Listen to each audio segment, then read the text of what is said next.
வணக்கம் பானு.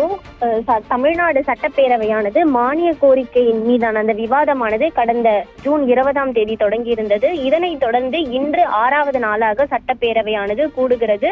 குறிப்பாக கடந்த திங்கட்கிழமை இந்த ஜாதிவாரி கணக்கெடுப்பு எடுக்க கோரி அந்த வன்னியர்களுக்கான 10.5% உள் ஒதுக்கீடு குறித்து பாமக கேள்வி எழுப்பதன் அடிப்படையில் சட்டசபையில் காரசார விவாதமானது நடைபெற்றது. இதனைத் தொடர்ந்து சாதிவாரி கணக்கெடுப்பு நடத்த வேண்டும் என மத்திய அரசை வலியுறுத்தி இந்த கூட்டத்தொடரிலேயே தீர்மானம் கொண்டு வர உள்ளதாக முதலமைச்சர் ஏற்கனவே தெரிவித்திருந்தார்.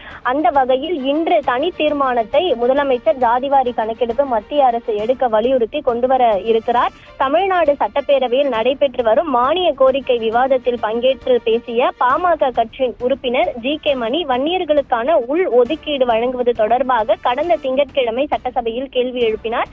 இதற்கு பதிலளித்த சட்டத்துறை அமைச்சர் ரகுபதி, கடந்த ஆட்சியில் 10.5% இடஒதுக்கீடு சரியான தரவுகள் இன்றி கொடுக்கப்பட்டுள்ளதால் உயர் மற்றும் உச்ச நீதிமன்றங்கள் ரத்து செய்து விட்டன என்றார். மேலும் மத்திய பாஜக கூட்டணியில் இருக்கக்கூடிய பாமக சாதிவாரி கணக்கெடுப்பை நடத்த வைக்க வேண்டும், மத்திய அரசுக்கு அழுத்தம் தர வேண்டும் எனவும் சட்டத்துறை அமைச்சர் குறிப்பிட்டிருந்தார்.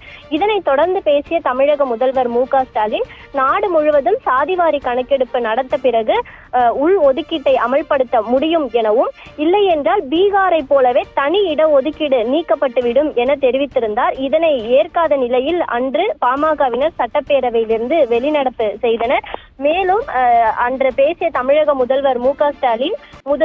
ஸ்டாலின் பேசுகையில், ஜாதிவாரி கணக்கெடுப்பை நடத்த மத்திய அரசு அனுமதி அளித்தால்தான் தமிழகத்தில் நடத்த முடியும் எனவும், எனவே ஜாதிவாரி கணக்கெடுப்பு நடத்த பாமக கூட்டணியில் இருக்கக்கூடிய தேசிய கூட்டணியில் இருக்கக்கூடிய பாஜகவை பாமக வலியுறுத்த வேண்டும் எனவும் பாமக கேட்க வேண்டும் எனவும் தெரிவித்திருந்தார். எனவே ஜாதிவாரி கணக்கெடுப்பு நடத்த கூட்டணி கட்சியினருடன் பேச வேண்டும் எனவும் ஜி.கே. மணிக்கு முதலமைச்சர் பதிலுரை வழங்கியிருந்தார். மேலும் ஜாதிவாரி கணக்கெடுப்பை மத்திய அரசு விரைந்து நடத்த கோரி தமிழக சட்டசபையில் நடைபெற்று வரக்கூடிய இந்த மானிய கோரிக்கை மீதான விவாதத்தின் கூட்டத்தொடரிலேயே தீர்மானம் நிறைவேற்றப்படும் எனவும், இதற்கு பாமக உறுப்பினர்கள் ஆதரவு தர வேண்டும் எனவும் முதல்வர் பேசியிருந்தார். இந்த நிலையில் 6வது நாளாக இன்று கூடக்கூடிய தமிழ்நாடு சட்டப்பேரவையில் ஒன்றிய அரசு ஜாதிவாரி கணக்கெடுப்பை நடத்த வேண்டும் என வலியுறுத்தி ஒருமனதாக தனி தீர்மானத்தை முதலமைச்சர் மு.க. ஸ்டாலின் கொண்டு வர இருக்கிறார் பானு.